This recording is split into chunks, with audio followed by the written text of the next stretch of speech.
Success is predictable. Success is not luck. Every human wants to be successful. No human wants to fail.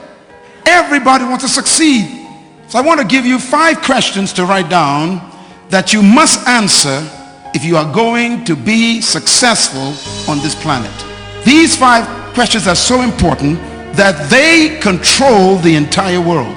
Everything that every human does on earth is motivated by these 5 questions. What are these 5 questions? Number 1, write it down. Who am I? It's a difficult question to answer. The second question that controls the human race is, where am I from? What is my source? Some say you came from a monkey. Others say you came from a salamander that crept up on the rock 6 million years ago and became a tadpole and became a frog, which also became a monkey that became a man. Some believe that. The third question every human is battling with is, why am I here? It's a tough question. The average human being does not know why they're on planet Earth. They wake up every morning, go into a job they hate, working with people they don't like, getting paid less than they're worth, and dying too young from frustration because they don't know why they exist. The fourth question every human must answer is, what can I do? The average human on earth have no idea about their ability. 90% of the human population will die and never achieve more than 10% of their true ability. This is a tragedy. And the last question every human must answer is, where am I going? What is my destination? Everyone wants to know, what is my future? Where am I going in the next 20 years, 40 years? What will I be when I am 75 or 82? What is my destiny? These 5 questions are frustrating the human race. It is these 5 questions that changed my life, because these 5 questions are the questions that I couldn't answer. I think success, first of all, is knowing my purpose in life. And if I ask you if you wanted to be successful, everybody in this room would say, absolutely. That's why you're here. As I have watched and observed successful people, what I have discovered about them is they really have figured out why they're here. They really do have their act together. And knowing their purpose in life is a stability for them. So that when everyone else is rocking and rolling and things are a little unsteady and people are kind of leaving the ship and people are kind of abandoning their causes, these people, they hold steady right throughout the storm because they have a true North Star. They truly are focused. It becomes an anchor in their life that just holds them steady. And the anchor is a confidence based upon a knowledge of purpose. When I was 13 years old, I began to read the Bible for myself. My father was a Baptist pastor, and he couldn't help me with the 5 questions. I went to a church and became religious and never got a question answered. So I decided to search for it myself. And I picked up the Bible at age 13, very young, teenager, and I began to read the book of Matthew. And the book of Matthew led me to the book of Mark. And then I read the book of Luke, and I memorized the book of John, and my whole life as a teenager exploded. I became like an adult before time because I learned principles that adults didn't even know. And by the time I was 17 years old, I was the most famous teenager in my country because of the Bible I memorized. And it was during those years that I began to grapple with these 5 questions. Who am I? Where am I from? Why am I here? What am I really capable of doing? And where am I going? And I discovered that the greatest tragedy in life is not death. There's something worse than death. The greatest tragedy in life is life without a purpose. I've become convinced that there are 2 challenges that you and I have in life. And if we can accept this challenge and meet this challenge, face it well, life will be very fulfilling to us and it'll be very rewarding to the people around us. The first challenge is for us to find ourselves. And we find ourselves when we discover our purpose. Nothing is better than for a person created by God in his image with a plan for his or her life to find themselves. Find that purpose. It's what makes you solid. It's what makes you secure. It's your mooring. It keeps you just exactly where you need to be so that you can accomplish what you want to accomplish. To discover your purpose, to find yourself. What a wonderful thing. That's what our subject is about today. Nothing is worse than being alive and not knowing why. Breathing oxygen and eating food and getting energy and don't know why you have it. This is a tragedy. To live for 80 years and still didn't know why you were here. That's a tragedy. Without a purpose, life has no meaning. It has no sense of destiny, no sense of precision. Actually, purpose is the third question. Why am I here? And this is the frustration of all humans. Success is not an experiment. You can predict success. I'm going to prove that in a minute. Success is designed by God to be predictable. But I want to quickly say the antithesis also is true. Failure is also predictable. In Jeremiah 29 verse 11, God says, I know the plans I have for you already. Plans to what? Prosper you and not to harm you. Plans to give you a hope and a future. I know your plans already. But there's a second challenge. Once we find our purpose, discover why we're here, there's a second challenge that we have, that we face, and that is to lose ourselves. We're to find ourselves. Isn't it interesting to lose ourselves? And we lose ourselves when our purpose becomes bigger than us. To find a purpose, how important. Many people never do either in their life. They never find themselves. They never lose themselves. Some people find themselves, but they never lose themselves. Very few people find themselves and lose themselves. And the aim of this lesson today is to help us know how to discover our purpose and then how to place that purpose in a position that is so much bigger than us that we can literally lose ourselves in the process. Now here is a paradox. Success is predictable, so you can literally plan success. I am successful today in my life, globally impacting millions of people because I made a decision as a teenager as to what I want to be and do. What made me successful? I'm going to give you the answer now. And it's the same reason why people fail. Success is predictable, and success is predictable because life is designed for your success. But failure is also predictable because failure is the same result as success. Let me explain what I mean. God designed everything he created to be successful. You will never see a bird who cannot fly naturally. You'll never see a fish who cannot swim naturally. Every seed, if you put it in the ground and give it water, you don't need to pray. It is designed to bring forth a tree. Everything God created has built into it its own success. And if the plant is here today and gone tomorrow, how much more important are you to God? So the first question we have to ask ourselves this morning is how do we find ourselves? That's challenge number one. And we find ourselves when we discover our purpose.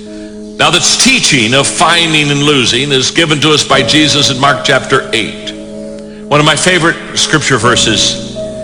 And just really hang with me here on this. God says, I know the thoughts and plans that I have for you. Thoughts and plans for welfare and peace, not for evil, to give you hope in your final income. And it hit me that God has thoughts and plans for me. And he not only has thoughts and plans for me, he has thoughts and plans for you. God is more committed to your success than you are. Why? Your success is important to God. God needs you to succeed. When I discovered this, I became very bold. I put pressure on God. I discovered this when I was 17 years old. I discovered that God needed me to succeed. Let me explain why. Because success is built in to creation by every manufacturer. Success is important to every manufacturer who makes a product. Let me put it this way. Let me contextualize this. When you woke up this morning, God was thinking about you. And when he created you in his image, he had plans for you. You're not an accident. We're not here because we just kind of happened to be at the end of an explosion. That we are here because we are divinely placed here with the thoughts of God. And then it hit me. God's texting you this morning. He's texting you and he said, I just want you to know, I've been thinking about you. And I've not only been thinking about you, but I got plans for you. You talk about building your self-image. If he has a purpose for us, he has plans for us, if he's been thinking about us, how do we find it? There are two questions we have to ask ourselves. to find our purpose in life. And question number one is, what am I passionate about? Passion often is linked with purpose. Write the word reputation down in your notes. The word reputation is in the Bible, all through the Bible. Let me give you the statement in the Bible for reputation. It is namesake. Namesake. That's reputation. Everything a manufacturer does is for its reputation, to protect its name. So the success of the product is necessary to protect the reputation of the company. So the worst thing that can happen to a manufacturer is when his product fails. His entire reputation and company can be destroyed. This is why whenever a company sells a product like a car and discovers a defect, they send out a massive recall and they say, bring it in free. We will repair it free. Why? If this doesn't work, our reputation can be destroyed. They don't like you, they like their name. So success is necessary for the manufacturer. You are a product, and the first thing the manufacturer placed on you is his image. The manufacturer says, let us make a product in our image.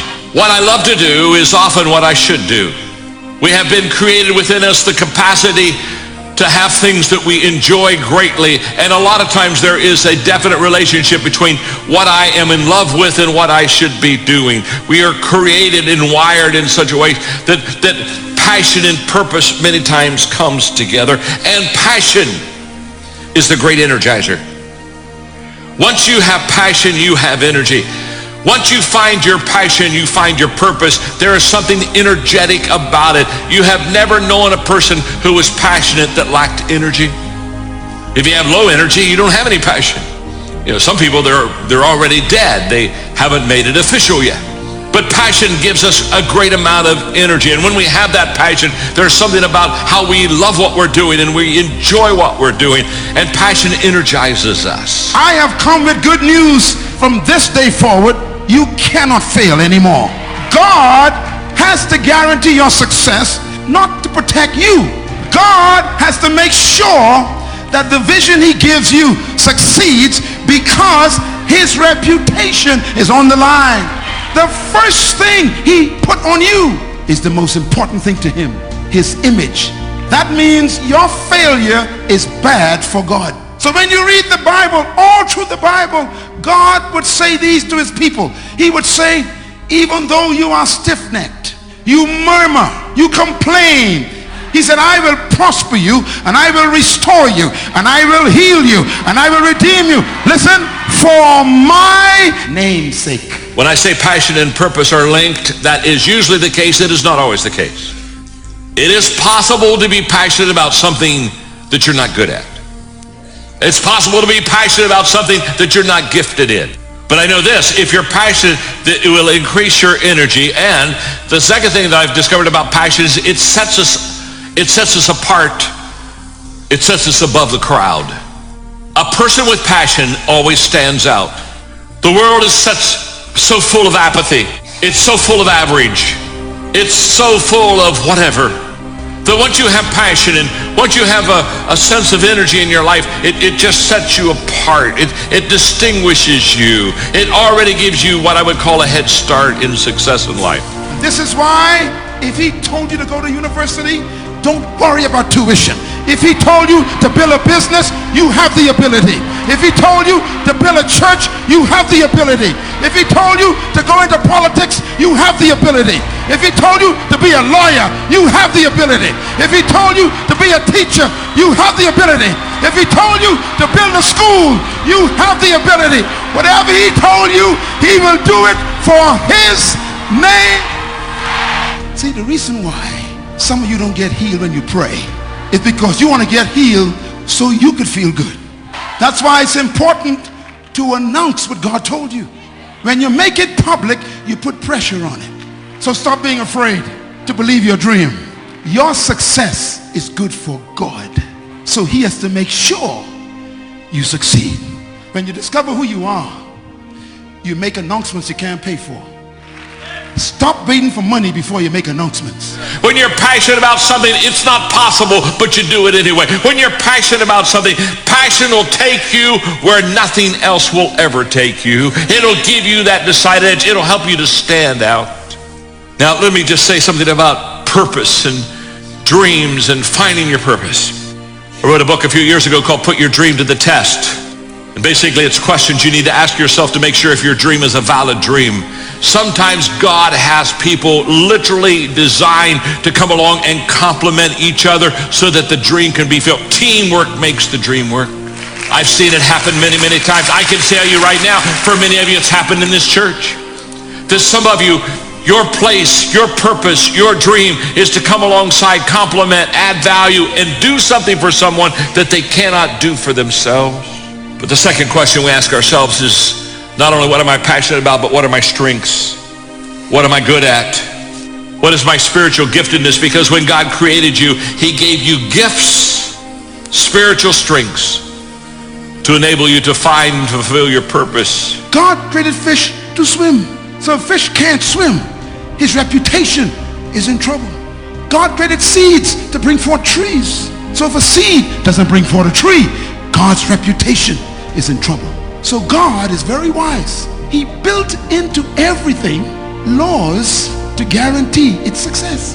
That's why God told Joshua, if you take my laws, read my laws, memorize my laws, obey my laws, accept my laws, submit to my laws, you shall have good success. Can I suggest something to you? When you discover the laws of God, you don't need to pray. Oh, look at you. You don't understand what I just said. The car that you bought was made by a manufacturer. The manufacturer built into the car the laws for function. You don't need to pray about what to put in your gasoline tank. It's a law. The manufacturer says, you shall use unleaded gasoline only. He didn't ask your permission. He built the law into the car. And when it comes to you, it comes with the laws built in. Now, if you decide you like orange juice, and you're going to put orange juice in your car because you like orange juice, then the car malfunctions. In other words, you don't bring your laws to God. You submit to the laws of the manufacturer, and it guarantees success. Therefore, God has designed everything to function by laws. And here's what I know, that when you find your spiritual gift, you'll be good at it. You really will be. It'll be just what you do well. It'll fit. It'll be natural. It'll be easy. You'll have an opportunity to use it. When you find your spiritual gift, God's going to give you the opportunity to use it. He's not going to give you a gift and then not let you have the opportunity to use it for others. You'll be energized by it. When you find your spiritual gift, all of a sudden it'll give you an energy that you just didn't, you'll just love it. You'll just love it. You won't wear out. Can I tell you something? When you're in the area of your weaknesses, you get tired, don't you? But when you're in the area of your strengths, you're energized.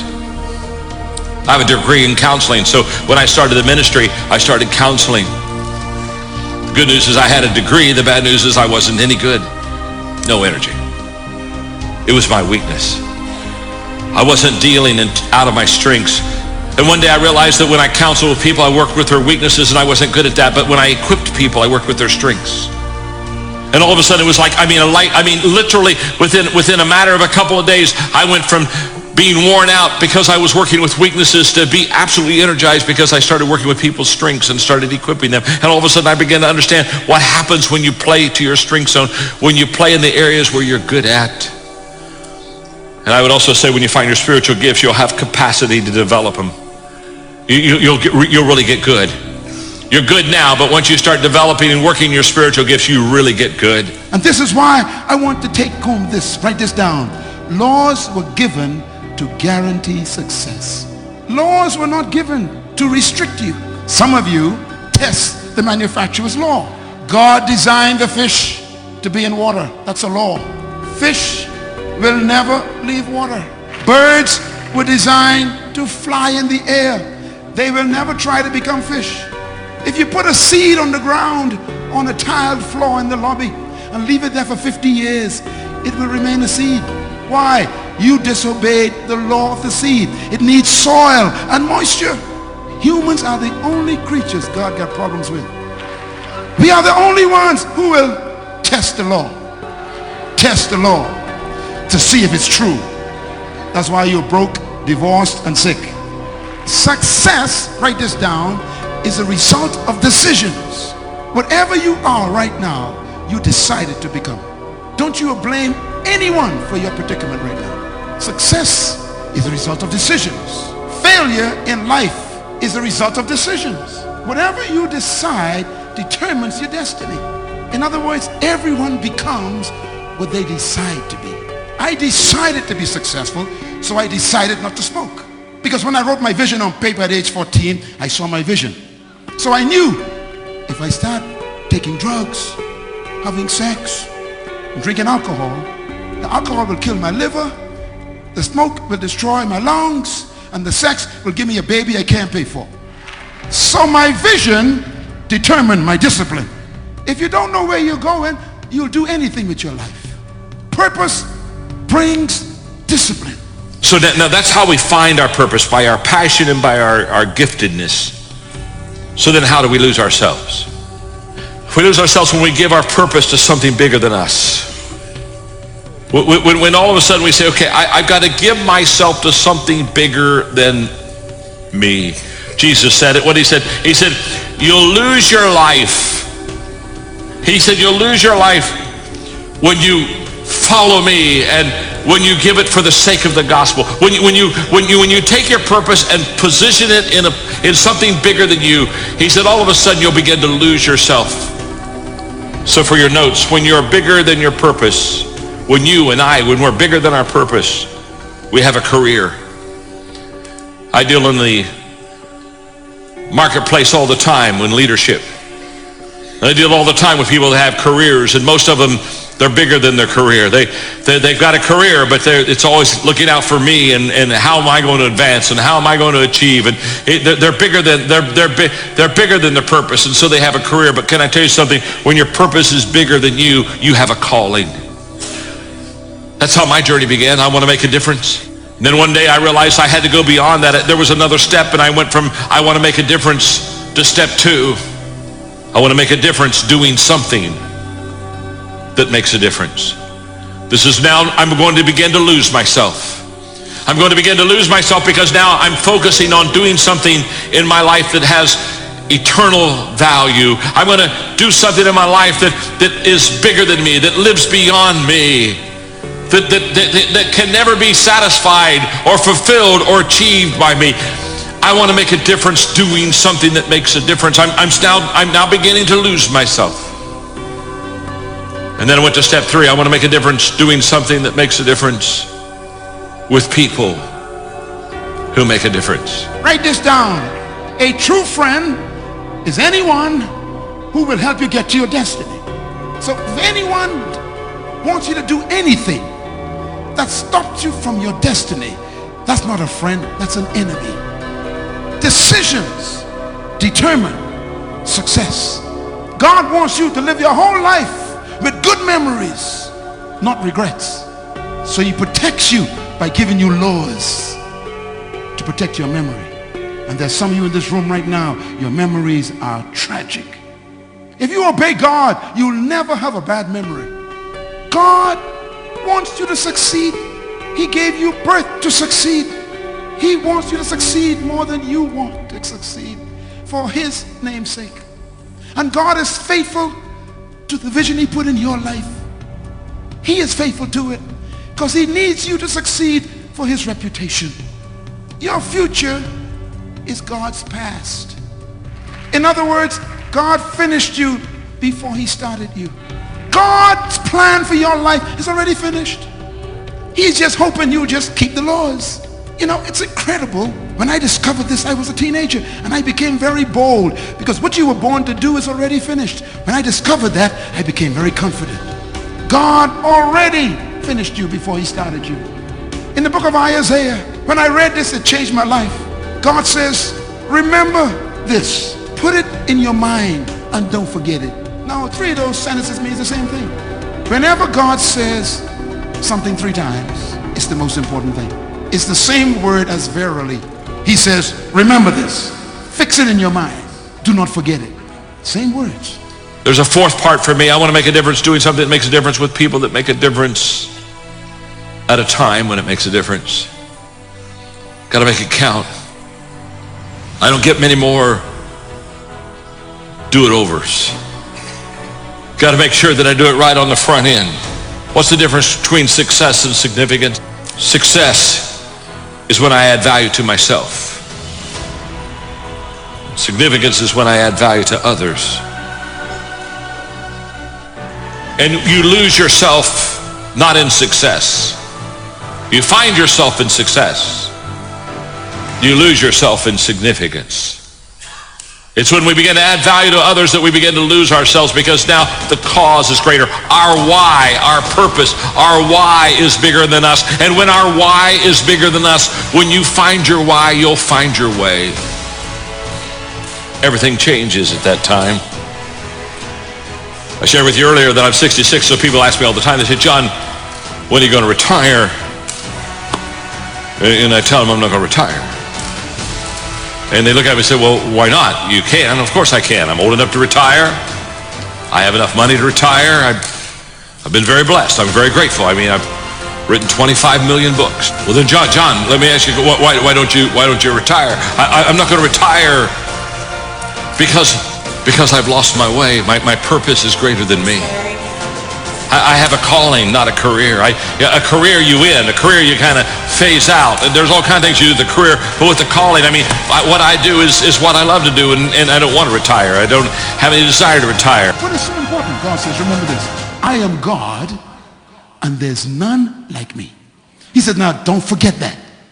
I am God, and there's none like me. Second, I am God, and I always set the end before the beginning. He says, I am God. There's none like me.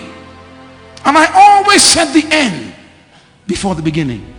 Next verse. And I make known from ancient times what is yet to come. I say, my purpose will stand.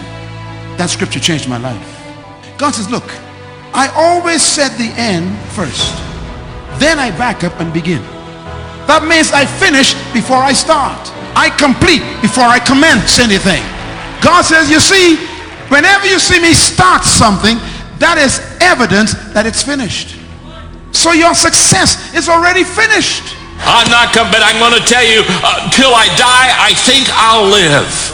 And I think I'll live because I have a passion for what I do, and I have a purpose for what I do, and I've found my purpose, and I've lost my purpose. Every time you put yourself into someone else, everything changes. Here's the good news.